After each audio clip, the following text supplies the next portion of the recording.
My name is Ivor Price, and for the next 60 minutes, Ivan, myself, Ismail will talk about color identity, a topic that they both addressed in their thought-provoking memoirs.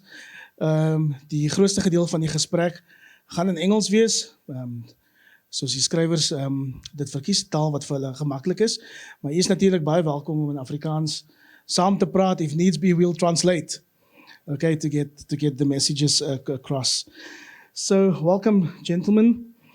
The Daily Maverick describes Ismail's book, Too White to be Colored, Too Colored to be Black, as a spirited determination not to be defined by the melanin level of his skin. Ivan's book, on the other hand, But He Speaks So Well, described as a memoir of a South African identity crisis.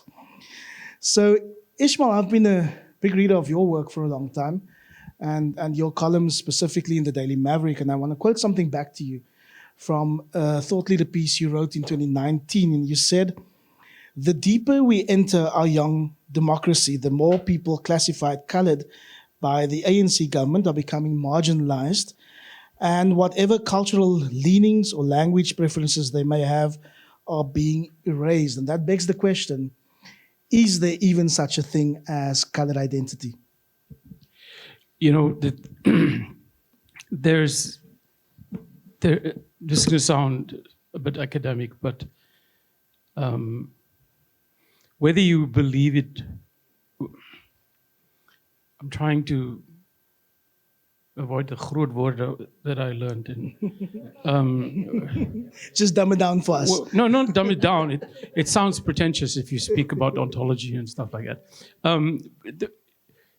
Whether you believe it or not, you know, it's like they say we live in a non-racial democracy, and that sounds all groovy. But then the first thing you have to do when you go fill out a form is tell them what color you are. So whether you believe it or not, it exists. You know, because you haven't seen something doesn't mean it doesn't exist.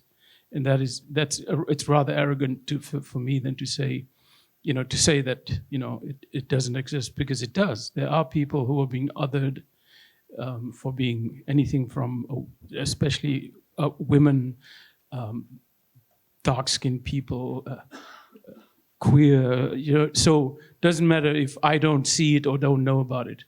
The line I usually use in general is, you don't have to see a woman being beaten up on every street corner to understand that patriarchy exists. So that's how I would reply to that. Ivan, is that something you would agree with? And I want to put it in the context of what we've been witnessing in the last few weeks. Big discussions about colored identity, the word colored creeping into media mainstream after the launch of Kaapse Forum, which I guess we'll talk about a little bit later. We'll keep the questions for the last 15 minutes. Some commentators arguing that those who consider themselves colored have obviously not been liberated from the apartheid yoke. Where do you stand? I know. I struggled with identity politics as well, and identify with groups as such, because there certainly is a group, a coloured group, but you know, how big is that, and how diverse is that? Is this working? It is. You can hear me. It is, yeah. Keep it a bit closer to your mouth. So big. So what is it really to be coloured? I don't know. There's like varying degrees of it. Do all just fit into one little box? I don't know. People like us to fit in boxes. It makes it easier for political parties to kind of snare us in. Yeah, if it's very defined. I'm not quite sure what it is. Is it the way I speak? Is it the way I look? Is it how straight my hair is? How curly it is? You know, which schools I went to. So there's so many things in it that we have to unpack and kind of figure out. I haven't figured it out. There are times where I say I am proudly coloured, and sometimes I'm quite defensive about it, like, why should I be classified as that? I can be anything I really want to be. So, you know, you can play inside the box, you can play outside the box, but, you know, for some people it works for them. If they want to classify us in boxes, then good for them. So the one thing that both of your books have in common is this notion that, as Ismail wrote and you wrote as well, you know, everywhere you go, quoting Ismail again, so-called colored people complain that they are a nowhere people, too black to be white under apartheid, too white to be black in freedom times. Ismail, what drives this sense of alienation then? In my experience, it's very unique, and I shouldn't universalize it, and that's why I put it in a memoir. Is that I have, as you'll read in the book about my childhood and the abuse, but I want to elevate the discussion a bit, and I remember the first time that I was mistaken for, I'll say, a European, was in Greatermans, Johannesburg, when I was about 17 years old. And I went to speak to a friend of mine who worked on God, I can't even remember. I don't believe I remember this so well. Her name was Hakima. And I walked onto the floor to say hello to her, and a white woman came across and started speaking in a funny language. And Hakima said, "No, he's here for me." And she said, "Oh, sorry, I thought he was Italian and he needed some, directions or something." And ever since then, until in the parking lot here outside, when I spoke to somebody who's Xhosa, and he was surprised that I spoke Xhosa, and he made some reference to being white. And so you always have to explain who you are, why you speak the way you do. I have been mistaken for everything under the sun, except Chinese, I suppose, or African. And so that is, it's at that level of where you have to explain who you are, what you are, but where are you really from? It's like, where are your people from? So I read the memoir of Afua Hirsch a couple of years ago, where she set off on her book's called British. The ish is in brackets, and she had people her mother's African and her father's European, and she would always be asked by fellow Brits, "Where are you from?" And she'll say, "I'm from London, from Wimbledon." And she'll say, "No, but where are you really from?" And she's now gone all ethnic and now only wears Ghanaian clothes, and it's gone, which is fine, it's fine. But I think, so that's where I come from. I have an aversion to ethnic pride. I have an aversion to racial classification, because it's identity politics make my skin crawl, because we need to be honest about it. That if we took the Holocaust didn't start just somehow out of the blue. It started by identifying Jews. So you identify them, you tag them, and you identify them. And then you weaponize that.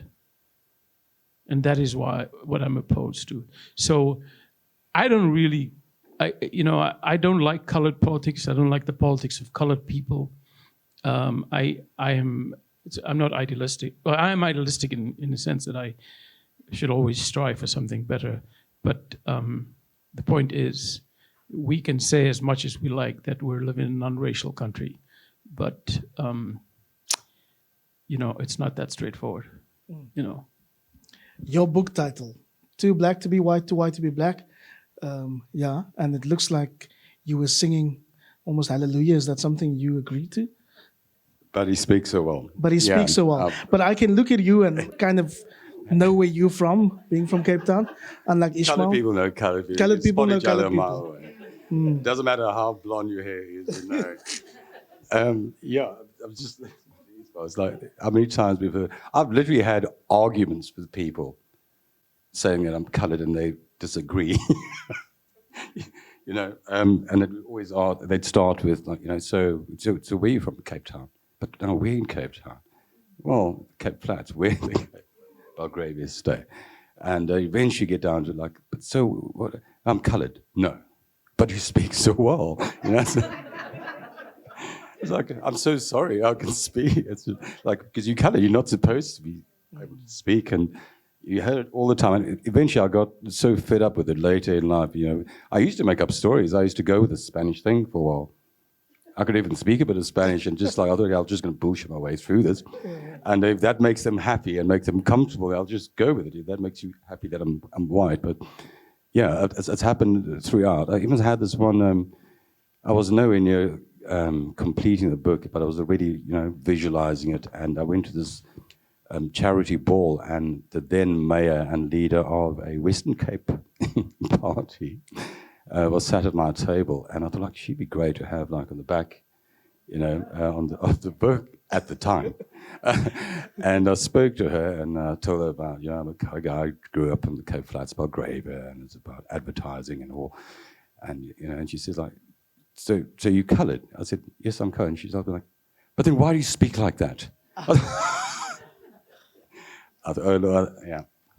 So I thought maybe she should not be on the back of the book after that. But yeah, it continues to this day. People still expect you to speak in a certain way, which is very unfair. And I do realize that it maybe makes certain people uncomfortable, especially coloured people. Like, why do you speak that way? I don't know how it got there. I know our parents always kind of forced us to speak English, although they spoke Afrikaans to each other at home. I think the way they saw it was to be proper colonized, you had to speak English, and there's probably a better chance in life for you by doing that, because the way we saw it, being coloured and Afrikaans coloured, was like you weren't going to get very far, because it was seen as like this Baskap mentality, you're talking the boss's language, and you were seen as a lower caste for some reason. As fine as an Afrikaner, as a white Afrikaner, that's like, oh, well, that's like quite something. But as Afrikaans, a coloured person speaking Afrikaans, our family saw it as like a negative, unfortunately. So they kind of pushed it onto us. And our parents grew up as monarchists. They believed in the Queen. They spoke about the Queen, and we read Beano Dandy Topper comics. Really thought we were part of that world. Only later we decided. So yeah, now I'm stuck with that. A good thing or a bad thing. That's what it is. Yeah. So besides language, besides accent, the way we look, and this is something we talk about quite often as colored people, is the layers in between. And the other thing that both your books have in common, as a dark-skinned colored boy, is the, I guess, privileges that come with being lighter-skinned colored, as both of you point out. Ismail? I just want to add to what has been said about you speak so well. I have we're not competing miseries here, but I have an even bigger problem. Afrikaans is my moedertaal, but ek praat wat ons noem Kombuis Afrikaans. Ek is oud genoeg om nog kleerlingsake te onthou. Dis omtrent al wat ek kan sê. But one of the things I did was I taught myself English. And the English I learned was at the London School of Economics in the UK. And I read a lot of literature from the continent of Europe. And I taught at universities in North America. So I speak even stranger. I mean, I remember always calling my mother on my birthday. And I would say, Assalamu alaikum ma. And I would say, terima kasih for, everything you've done for me and all that. But then my mother would be the only person I'd speak Afrikaans to. Everybody else I would speak English. So it really does. So even when I speak, people think I'm from England or from the United States. And it really is a problem. And I see that problem that you speak so well issue. And it goes well. But I just want to drop in a little something I was asked. I dropped in last week, actually, at the official launch, is I spent a lot of time in, I don't know if people are familiar with the general problems of Native Americans in the United States, but there are specific problems in the Rosebud Reservation and Wounded Knee. And so I spent some time in North and South Dakota. And one night around a fire, literally, I spoke to a Navajo couple, well, there were others too. And the Navajo man, we were talking about how, a Navajo man, and I said, so, they call you all these names, and, they call you Indian, they call you this, they call you, and he said to me, they can call us what they like. We know who we are. And that has stayed with me for 30 years. And, this language thing is enormously frustrating. And a caller to, I think, Reedy Tladi's show, radio show a few years ago, said, so-and-so, let me just say, John, that John is not an African. So she asked him, why is he not an African? He said, no, he's not an African. She said, why is he not an African? He says, because he doesn't speak like an African. So there's this discrimination against people, Africans who've been to Model C schools. So, there's this constant search for othering people, and then there's, my work as a columnist, you'll notice, always delves into the way that we're constantly searching for ways to persecute others, and we're constantly searching for ways to tell others we have been more persecuted than you have. So it's that kind of dynamic, and that's what I try. I don't know, maybe I'm making this up, but that's what I try to address in my columns quite often. I hope it's reflected in the book. Ivan, it seems like you've been framing colored identity within the larger African identity or context. Do you want to latch on to what Ismail's saying? Yeah, I don't know so much as the larger African. I don't know where it fits in. I don't know if we have. I can give you a little story about being African. It was quite a few years ago. I'm in advertising, and we had this ad we were going to shoot for television for brandy, quite a big brandy, and we managed to get Jamie Foxx, which was quite a big thing at the time, like biggest star ever in an ad in South Africa. It took lots of negotiating, like 11 o'clock at night, because he lived in LA, and we had to have all these calls. And within this conversation, he was asking us, because this brandy is now aimed at black people, young black men in South Africa, where formerly brandy was the domain of old Afrikaners, white men, but they were dying, so we needed a new market. He did ask me once while we were having this conversation, like, are you sure this is good for the black market? Will understand this. I said, yeah, I'm black. Over the phone, and he said, okay. And eventually, negotiations went well, and they did make it onto our shores, and we started shooting. And the first day of shooting, it had this whole entourage of lawyers and management and stylists, and we start shooting, and then his lawyer, Lloyd Taylor, walks over, and I thought, oh, this can't be good. What's going, and he sits down next to me and he says, like, so Ivan, are you sure you're doing the right thing for the black market? Yes, lawyer, we are. He says, well, you're a copywriter. He white. I thought, oh God, here we go. I said, yes, and your art director, he white. And I've got to cut this now. I've got to stop. Well, I'm black. You can't say color to American. That brings up a whole nother conversation. I'm black. And he looks at me and he just screams, and everyone looks at the studio. He just like, you ain't black. And it just goes quiet. It's awkward silence. And then he bursts out laughing. He says, no, it's a character. Oh, my goodness. It was right at that moment I decided that maybe I don't understand exactly where I fit in, what I am. Maybe I was so defensive and maybe even ashamed of being colored that I took on an identity of a creative. And that's all that mattered. Nothing else mattered. I'm Ivan, the creative, and I lost all sense of my identity, maybe hid it away. And I thought that night I'm going to start writing about who I actually am so I can figure out where I fit in and maybe also figure out where I've missed out and lost people along the way because of it. And for my daughter, who was on the way, and like, she should know who her dad is. That's when I actually started writing the book, and it took a long time. We're talking more than 8 years ago. I'm inherently lazy. Yeah. Sometimes the best work takes a lifetime, eh? Ismail, take us into your writing room. It was great hearing Ivan's little narrative there, but in your writing room, what was it like crafting your book?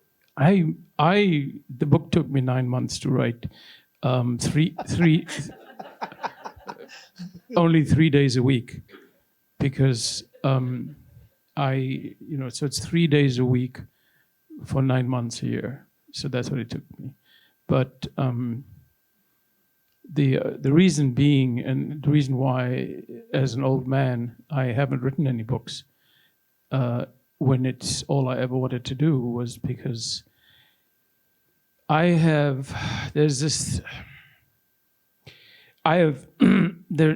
thing called the black tax, and I don't want to make a big deal of it, because I don't want it to be transactional or utilitarian, but you help as much as you can, and where you can and when you can. So here I am, the only one in the family who's not married, the only one in the family who had a consistent job for many years. That's double the black tax. And the only, nobody's ever finished high school, and for some reason somebody thought I was clever and paid me money to go to university. And so I still today have to work. I have to work if I want to eat and pay for electricity and now medical aid. So 2 or 3 days a week I write my columns for Business Day, Daily Maverick, and Vrije Weekblad. And then for the other day, and then the other day you just sleep and you try to recover, and then I took 3 days to write. So 3 days a week for 9 months. That's what I wrote the book. And it was I have this thing I call the act of writing, and when that takes over, it takes over.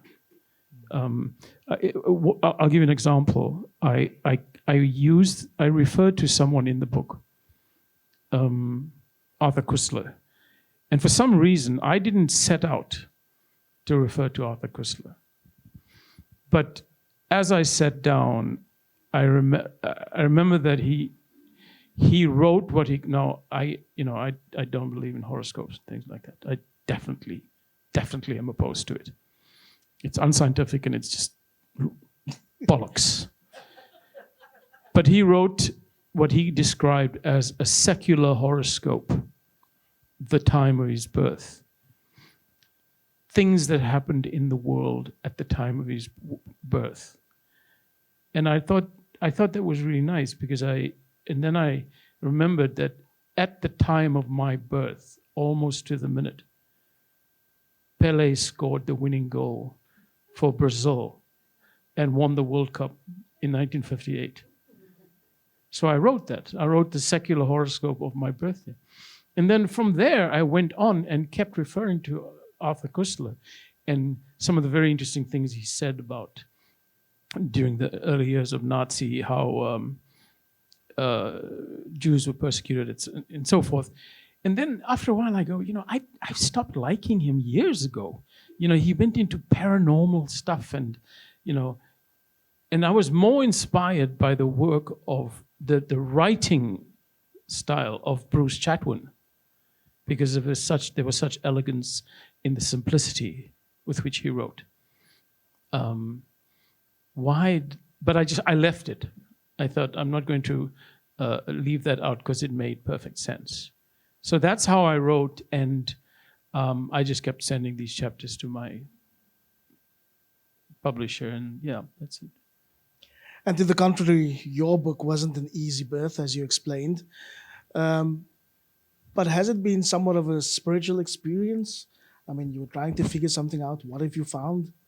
No, absolutely. Very spiritual. I mean, very enlightening about yourself. When I started writing, it wasn't a book then. I was writing memoirs and just to figure myself out where I was going. Because going through a tough time at the time as well. I was going through a divorce. My little girl was still quite young. So there's lots of things I had to kind of, instead of blaming people, I had to look within and try and figure out who I was. So the book, became quite heavy and hard to write. I labored a bit with the writing. It became too philosophical because writing about memories and trying to figure out, and then trying to analyze it myself, which became quite labored, and it showed in the writing. And I actually stopped writing for a while. I started blogging it. People tell me blog. I hate technology, so that was a big thing. But I know what I did to blog it would be force me to keep writing because people want more, right? So. And I did that, and it went under the title Django Man. And because as I was writing, so the game Django, the West African game with the blocks, you build the blocks, and essentially you've got to build the tower first, and then you start playing the game. And I started making this comparison between my life and this game because as I was writing, things come back to you. You think all the way back, and you start seeing patterns, in things you do. There's some things you do quite often, some things, mistakes you do every so often. There's some big things that are very sort of bring turmoil to your life or big tragedy or happiness. And I started seeing things. Some things, I could see I was doing it all the time. I didn't know that was a thing. I always thought I'm on my track and, I blame myself or pat myself on the back for failures and successes and things, but I started seeing patterns of things being repeated and very big things that could spell danger. And that's why it became known as Django Man, because your life is like the first blocks you move in the game Jenga. Those things that you do every day. You don't even realize, what you're doing. It just is inherently you. And then the second, stage of the game is the harder blocks to move, which you have to. There might be warnings, there might be little, warning signs that, hey, just be a bit more careful this time around. Try it a little bit differently, just be cautious. And then the last blocks, those are the very hard ones to move, and you probably should not move them because that could bring the whole tower down. Yeah, the big tragedy. It might have happened to your dad, your granddad. You must just be wary of those things. And at that time, when I could see divorce was inevitable, about this, so I went to my old aunt and she gave me the backstory about my dad because he was an orphan. Well, that's all I knew. And then she started giving me these things. I started seeing all these things, that I played as a kid and I had these similarities. And anyway, my daughter's name is India, and we decided that my wife is white, blonde, ex-wife. And we could never come to decide on a name for my daughter, okay? She'd give, every day I'd come home from work, she'd have 300 names. And I'd dislike them all. And if she really liked them, I'd just give a colour accent to it and she'd be turned off about it. Her name Jenny. Jenny? Anyway. And she came one day and she said, India. And I said, I really like it now. I've never been to India. She was an air hostess. She'd never been to India either, but both the name just felt great. And 2 days later, I heard that from my aunt that my dad's real dad was Indian. It's all these little things. Anyway, and she told the story about my dad when he was this little boy, 6, 7 at school. There was always a woman that used to come to the fence of his school at break time, give him a sweet and talk very nicely to him. And she was very beautiful and she always had a flower in her hair. Now, my then wife always wore flower in her hair as well. Okay, but she used to talk to him through the fence all the time. And only when he was 17 did he find out that was his real mom. And that just broke my heart. And it also made me realize at the time that, all these relations and things. And I thought, going to divorce, someone's going to be looking at someone else through a fence for the rest of their lives. And it really broke. I actually stopped writing the book. I thought if I stop writing, I can stop it from happening. But couldn't, of course. I gave the book a long break and then started writing it. I actually wrote a screenplay. I got into that. I just got to find creative release and wrote a screenplay just for the fun of it. And it was a very long movie and was never going to be a movie. And I thought, why don't I rewrite the book? because, you know, when you write a movie, you've got to kind of have a narrative.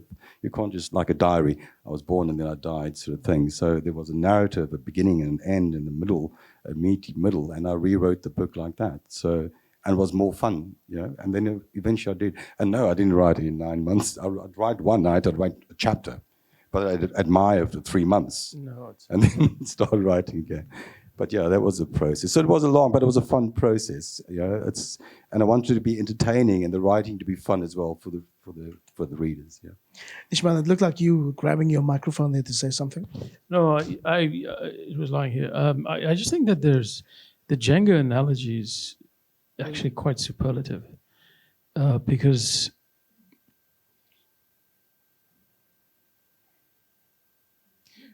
you. Well, okay, let me say me. I don't want to generalize. You know, I go through life feeling my way through life. And then, okay, that works. And then you go in that direction. And then you go and feel your way through life. And you can't get through here, you can't get through there, can't get through there. And that's what Django is all about. It's touching gently, seeing if time. So I just, that is a marvelous analogy. But the thing about the book for me as it is now, I can honestly I sit here honestly and I don't know how many chapters are in the book. I don't know what the first one's called. I don't know what the second one's called. Somebody told me last week that there were 2 chapters on photography. I don't remember it.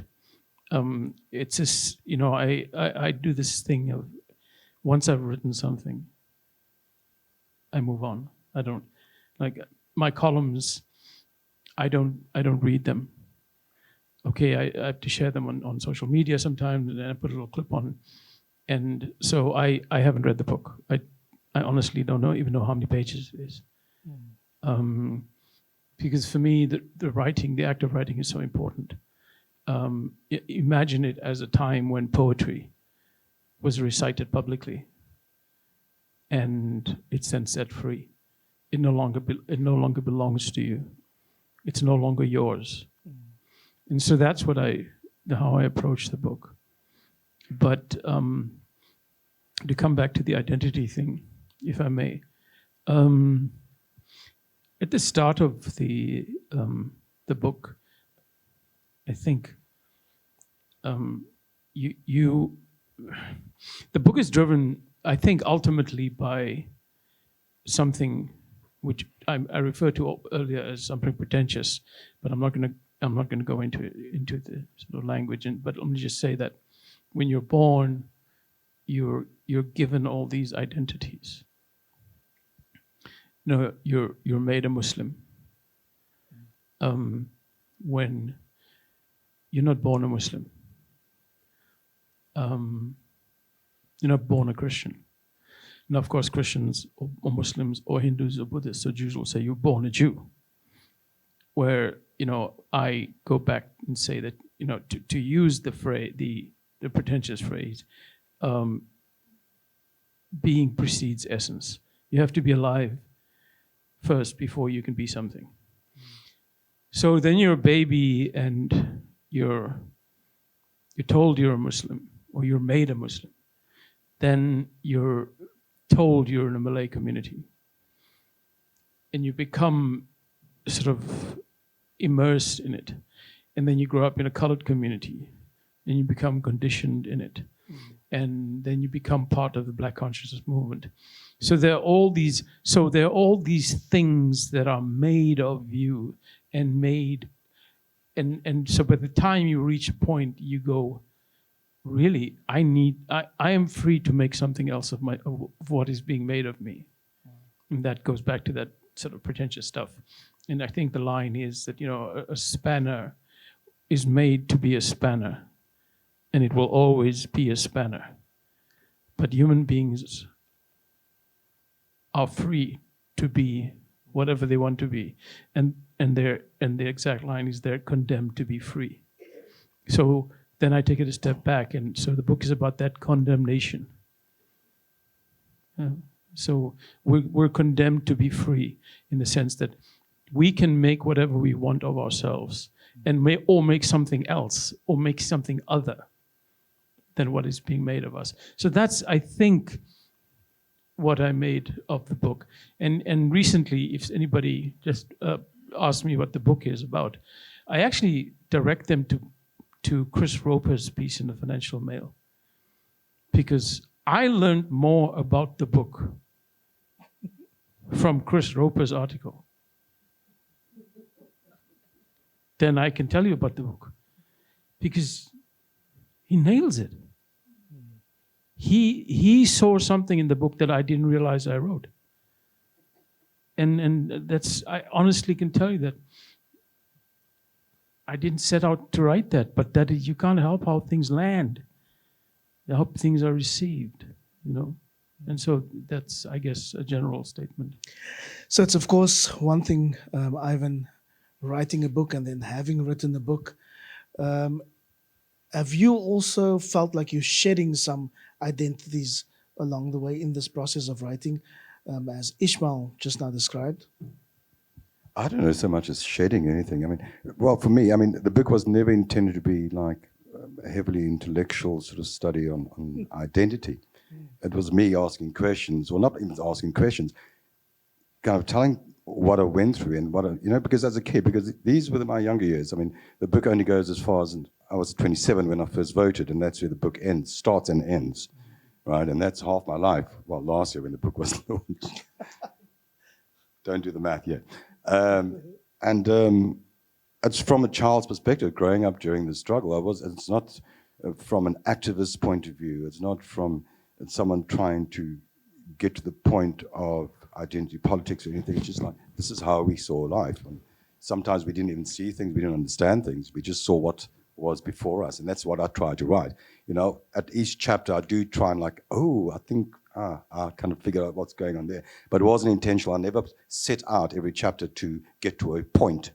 Yeah, it was kind of like really, I can see what's happening over there. So there's no real big questions answered. If anything, I think there's probably more questions now. At the end of it, I still don't quite know how I should deal with identity right now. I mean, and it's not even about me anymore. I've got to the point where I almost don't care, but I have to kind of care because my daughter, because, you know, she has a white mother, colored father, so I guess she's always going to be colored. Yeah, I haven't really spoken to her about that yet, how she feels about that. And she'll be colored for a long time, and so will her kids, I guess. So maybe it's for her to kind of figure out, and not for me. You know, and like I said, I'm not there to put a stamp on anything and tell people what I think identity is all about. Just what me as an individual is. Yeah. Okay, let's take some questions. Enige vrae, kommentaar uit die gehoor hier by die Suid-Oosterfees gesprek oor die twee skrywers se splinternuwe boeke.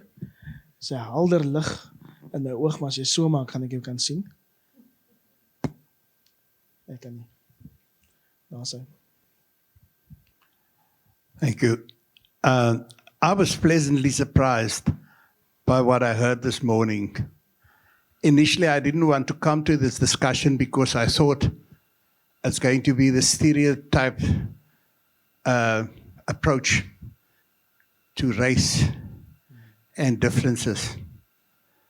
I am inspired by what I heard, you know, because I think I heard that you say that this thing of race is very superficial and it doesn't have to define you. You know, there are two things that stand out in my memory just to illustrate what I think.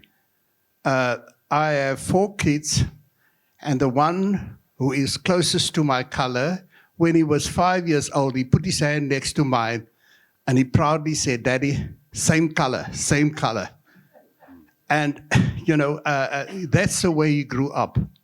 A few weeks ago, I was in East London at an event, and a gentleman started talking to me in isiXhosa. And, you know, I grew up with this thing of the whiter you are, the more acceptable you are.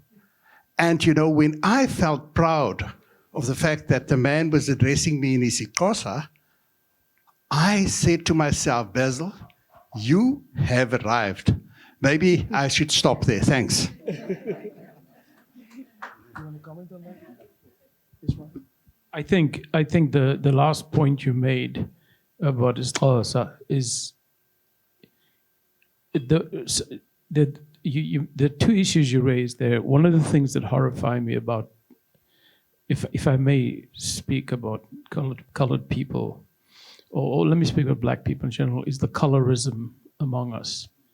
You know, I think somewhere in the book, or several places in the book, I raised the question I make the point of how I was beaten up because I got good marks for an essay or something. And they said the teacher only gave you good marks because you got green eyes. So, you know, there's a lot of that in the book. And there's some very, very nasty things that have happened to me as a child and an early teenager because I'm white, because I was so white. So there's the colorism issue that we, in the black community, it is such a tragedy. And then there's the other thing, that apartheid was very successful in that it kept us away from one another. So somebody speaks to one, isiZulu, Xhosa, Sepedi, and we don't know. We can't respond. We don't know how to respond because they kept us away from each other for so long. And, you know, so I can, and it's not an issue for me, and I don't try to weaponize it or anything, but I can trace my Malay family back many, you know, couple hundred years. And the point is, if it weren't for the Europeans and their idea of separating races and these separate streams, I've just started reading William Dalrymple's book on the anarchy on the East India Company in India, and they did it there too. You know, by now, so you find that a lot of colored people, a lot of Xhosa people would marry Xhosa people, and Jewish people would marry Jewish people, and Muslim people would marry Muslim people, and so-called Malay people would marry Malay people. So we would reproduce these ethnic identities. But all the while, right beside us, there was a man who was Xhosa, or a woman who was Sepedi, and we were all made to be alien to one another, because, you know, we were told we're different. Whereas some people might think it's a cause for celebration that I'm able to trace my Malay heritage.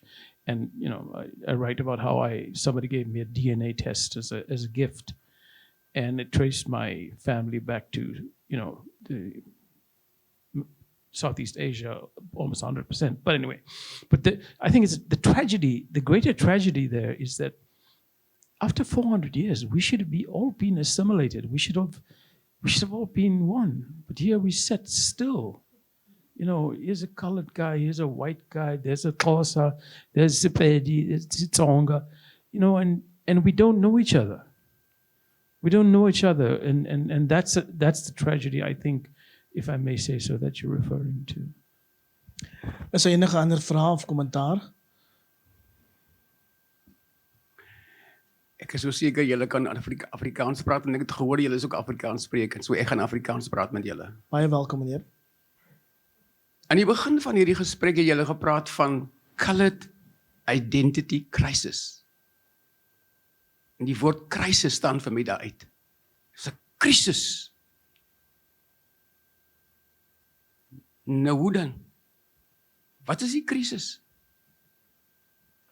Bestaan bruin of colored identiteit dan? Bestaan dit? Geef vir my 'n paar goed om dit te identifiseer. Ons woon tog in Suid-Afrika op 'n gegeewe tydstip na 94. Ons kom vanaf 48 deur die 50, 60, 70, 80s, 90s. So ons leef in 'n bepaalde omstandigheid in Suid-Afrika waar ons ingedeel word, nou nog. Want ons moet die vormpie invul wat ons is. Bruin en swart en wit. So dit is 'n gegewe. Sodat daar bruines bestaan, is mos nou die waarheid. Of ons dit wil erken of nie, dit bestaan. Hoe gemaak met die situasie waarin ons tans bevind? Ons word enerzijds gesê, ons is nie wit nie, ons is swart. Op die ander hand word gesê, ons is nie swart nie, ons is bruin. Nou, hoe nou? Ons is nie wit nie, ons is swart, maar ons is ook nie swart nie, ons is bruin. Is dit nie die krisis waarin ons bevind nie? Maar dan slotte van wil ek vir myself troos daaraan, en julle dit ook gesê, ek het dit in Afrikaans vir myself geskryf, ons is vry om te wees wat ons wil wees. Maar die krisisdeel wil ek nog vir julle vra, ontrafel bietjie vir my die krisis, colored identity crisis. Dis die twee slim ouens daarvoor nou.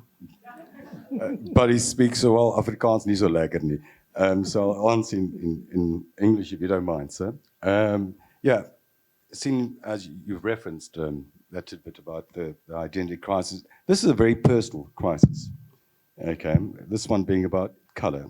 I have many other crises. So this is just one thing I picked on, and that's a very, very personal thing for me. And there are lots of other things I have to do, but I'll talk about it in context of growing up during that time and then joining the workforce in a predominantly white-dominated industry, which is advertising. Okay, and there were a sprinkling of colored people. There were no black people in advertising in the 80s. Okay, the darkest guy worked in the bromide room, and his tie was always soiled with acid, broken tie, falling apart. And it was very hard. And you had to kind of assimilate and take on the white persona and characteristics in a way to kind of let people forget that you were colored, but you were one of them. And that's why I lost my identity as a colored person and became Ivan the Creative. And that's the crisis I talk about. And it continued through my whole life. And I realized after a while that to be colored in that industry, you almost had to work harder to be recognized. And if they do find you color, you had to be even better. You had to be really, really good to take the attention away from yourself, not to yourself, in a way.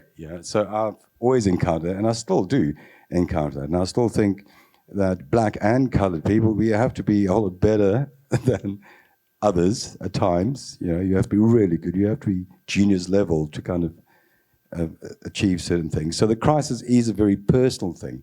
And so I do not mean to add that tag to every colored person or every black person. It's a very personal journey for myself, which is still ongoing.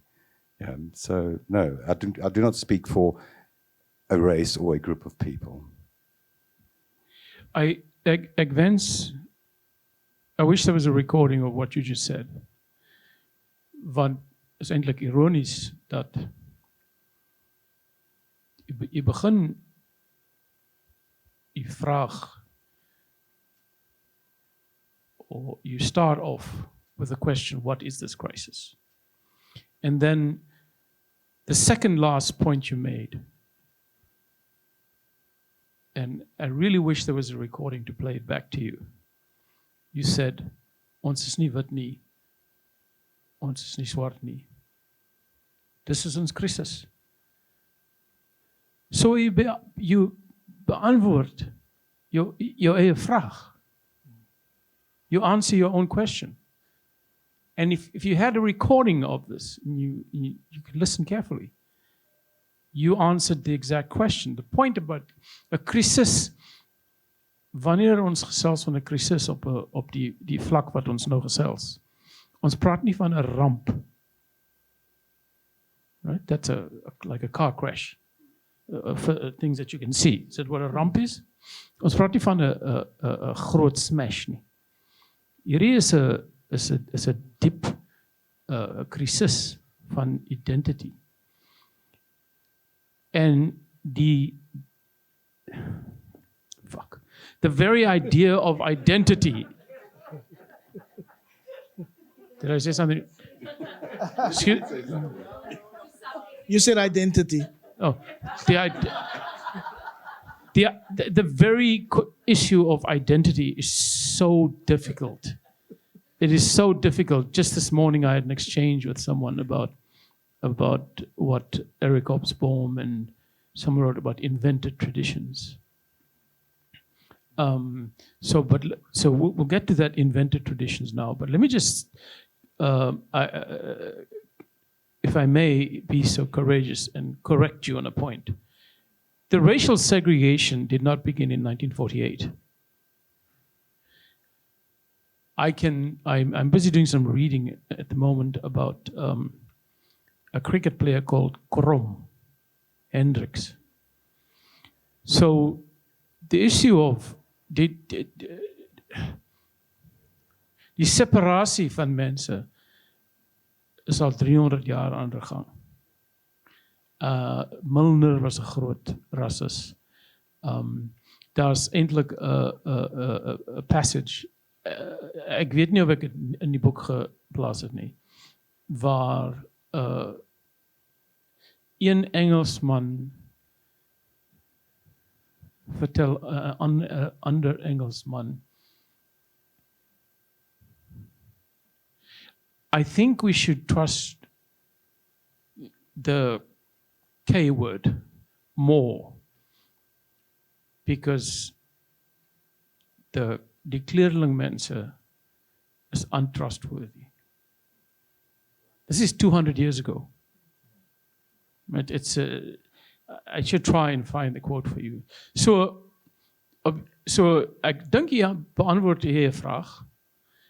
As ons praat van 'n krisis, ons praat nie van 'n train smash wat jy kan eintlik sien nie. It's a metaphysical, it's a crisis van identity. En dit lê diep binne aan ons. En ons is nie die enigste mense nie. Daar's baie mense wat dit voel. En ek dink nie ons moet ook dink dat ons kleerling mense is exceptioneel nie. Ons is nie exceptioneel nie. Nou, ek dink dis 'n anglisisme, but anyway. Wat is die woord? Uitsonderlik. Ons is nie uitsonderlik nie. So I've seen it in Native American people, I've seen it in Latin American people, I've seen it in Southeast Asian people. I know that in the book I wrote a passage from Thabo Mbeki's speech, and I have some skin in the game there, where he said, I am an African. In my veins flow the blood of the slaves that were brought from the Malaysia. And then, so I use that, and then I also go to the other country where some of my family live, some of my very close family in Malaysia, my mother's cousins, and in fact, her brothers went to locate there in the 50s after Mardika. Some came back, some stayed. But anyway, the Prime Minister of Malaysia said that a Malay, even Malays in Malaysia are made up of very many parts, part Indian, Chinese. So we should be careful uitsonderlik, or to claim uitsonderlik, because one of the dangers. Now, I should just make this point, and I'm sorry. Yeah, probably for another time. We should take another question. Yeah, let's take 2 more questions. Yeah. We have a constitution, and the constitution tells us that we are one nation. There are processes that undermine that idea. You have, somebody pointed out that you check boxes and declare who you are. And that declaration needs to be from you an admission that I am who you think I am. And so when we think about what's going on in the country and the way it looks, we live in separate neighborhoods. We don't get together. There's no reason for us to be together like, we still are in Athlone and we do our thing there in Athlone. The people in Guguletu do the same thing. We don't meet one another. And I think that my colleague here who refers to a crisis, That is the crisis. Because we continue to buy into and develop this concept of a colored identity, which buys into the checking the box. I am a psychologist, and I certainly like and enjoy a lot of issues that are related to identity, related to my history and my culture.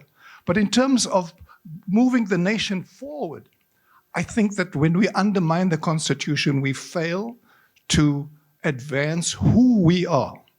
And I think that what needs to happen is that we need to find ways to abandon and maybe abolish the way in which we are functioning, because continuing to check boxes is going to get us even further into the crisis that we are. So I agree with you that we are in a crisis. Thank you. There was a comment or question right in front of us, so hand, en dan was agter.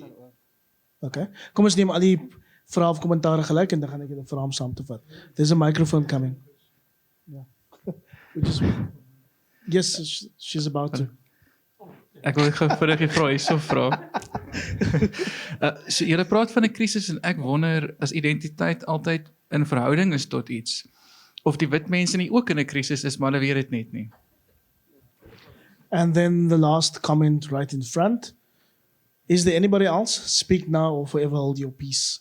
Okay, let's gaan these two and then we'll end off with Dani over there. Ladies. Julle twee. You know, when I saw the title, I never read beyond that, right? I was so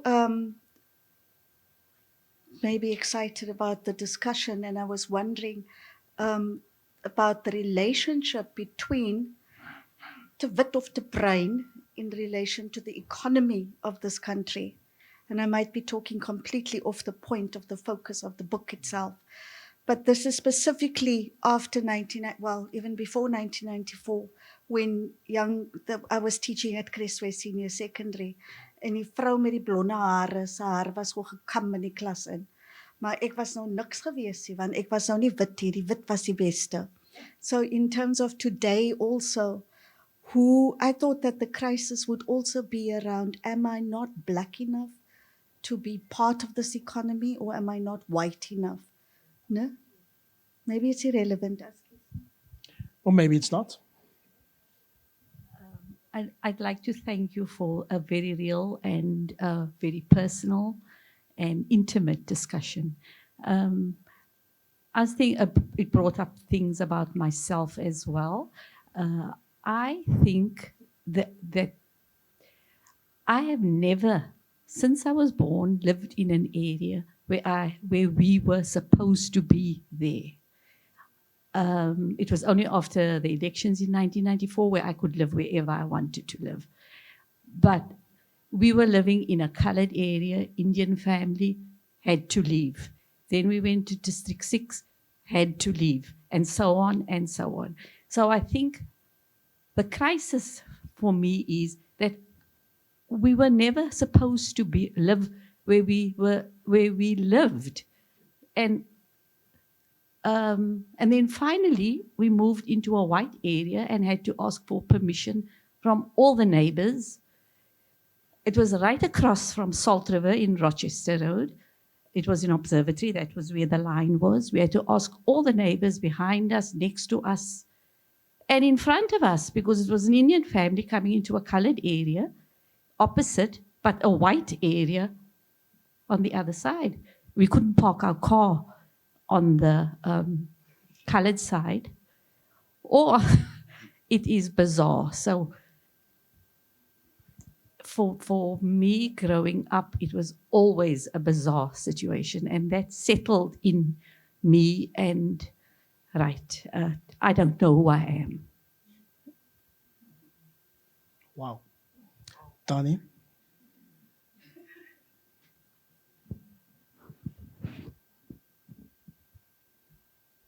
Baie dankie, Ivor. Ek wil net kollegas of vriende herinner aan dat in hierdie einste Kaap was in die begin van die vorige eeu 'n organisasie gestig deur Dr. Abdurrahman. the APO, the African People's Organization. The APO was 'n bruin organisasie vir alle praktiese redes. Maar die APO het aanvaar en het mense bewus gemaak daarvan dat jy in die eerste plek 'n African is. Jy's 'n Afrikaan. En dit was 'n organisasie wat mense hulle identiteit gegee het. Vandag hoor ons praat die ANC en ander groeperinge van African in general and African in particular.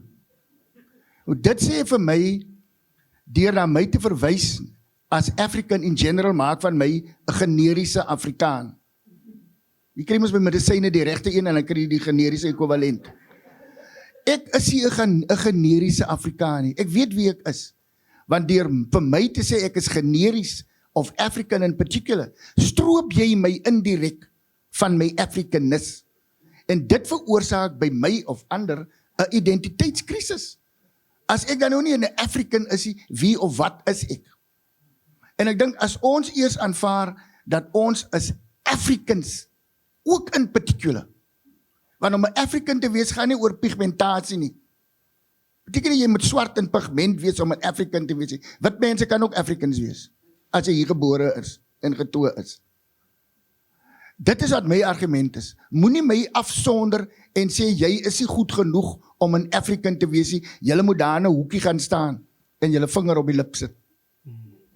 En dit is waaroor ek wil praat, Ivor. En ek dink dit is 'n gesprek wat 'n ander dag verder gevoer moet word oor daai tipe gesegdes wat ons indirek bruin mense in particular stroop van hulle identiteit. Sure, a lot has been said. Ek weet wie ek is. I don't know who I am. Your closing comments? I think my closing comments would be, I can't see you from here, but I would like to just address your question about white people being in a crisis in this way. I don't belong to a political party. I don't even vote. If we were living in a normal democracy where you don't have a populist Julius Malema telling people who speak most Model C accents that they are trying to be white, or people who have of the president's nose makes comments about that, then I would sit down and I would write a book about the Afrikaner people in this country, who I think, let's say the white Afrikaners, I think are actually salt of the earth people. I think if they realized the two things, the genetically they're actually quite diverse if they only want to know about it. I think the one example, and please, there's a Russian expression, I should probably say it in English, trust but verify. There was an Afrikaner leader, I think his name was J.G. Straight Up, who had a particular disease, and that disease originates from an Indonesian island. So he was a bushie like me. Right? But the crisis, so I would write a book about if the Afrikaners could only accept that they are the salt of the earth, and what they have done in this country. You can forget about the racism was unbearable, cruel, and unjust. But they are hardworking people, and I don't have any religious beliefs, but they're what people praise as God-fearing people. And they're bloody rugged people. So I think that is the crisis that they face. They have to acknowledge that they are where they are, and they belong where they are. And they have contributed, they can contribute to a country. Let's just for a moment set aside the racism. So I think there's that kind of quote-unquote crisis. Afrikaners have to accept that. But so, I guess because I'm so critical of non-racialism, because it was used as a ploy, I think. I actually, I do believe that in a common humanity, and that's where I'll end. Ivan? Yeah, just on the whole issue of crisis and identity and what is that, and I'd hate to trivialize it, but my point is really from a personal point of view, and I was listening over here, it's like heartbreaking to hear that, and it's a very personal thing about your understanding about where you fit in, and that's what, not the discussion, but what my book's really about. And because groups are dangerous things for me. Groups are just exclusive by nature. Yeah, it's not about inclusivity, it's about exclusivity. And I kind of stay away from that. And I'm very lucky, in a way. I might talk about it like, oh, I grew up colored and I couldn't do this. But I got to do a lot of things, also maybe because of the way I look. I got to interact with everyone, and I've been all over the world and all over the country. I've worked in different places, white, black, colored, still to this day. I've black colored in Johannesburg, I've white colored in Cape Town, and I meet just about everyone in the sports field. I still play for Athlonase baseball, and I meet everyone there, and I play soccer in Maitland, and there you got a complete mixed bag of everything. So I'm very lucky to be with all these different people, and the most important thing for me is to deal with individuals and acknowledge people. Yeah, individuals, and that's the best we can do. That's our part we can play. We just have to get away from this group thing. Every part of a group, we are individuals ourselves, and we can make a difference in how we converse and relate to individuals. Makes a massive difference. Even if I can't speak, because I will go and talk to a person, I won't pretend that I could. Because I think it just talks down to him as antagonizing and patronizing. But if we just acknowledge people, that's all we have to do from my point of view. Ivan Johnson, die skrywer van But He Speaks So Well, en Ismail Lagardien, Too White to Be Colored, Too Colored to Be Black. Die auteurs gaan hier rond wees as jy hulle boeke wil koop, net jy om die draai, geselsie wil aankoop en miskien sal hulle dit vir julle teken. Thanks for your time, gentlemen. All the best. May the books be huge successes. But he speaks so well. And he writes so well.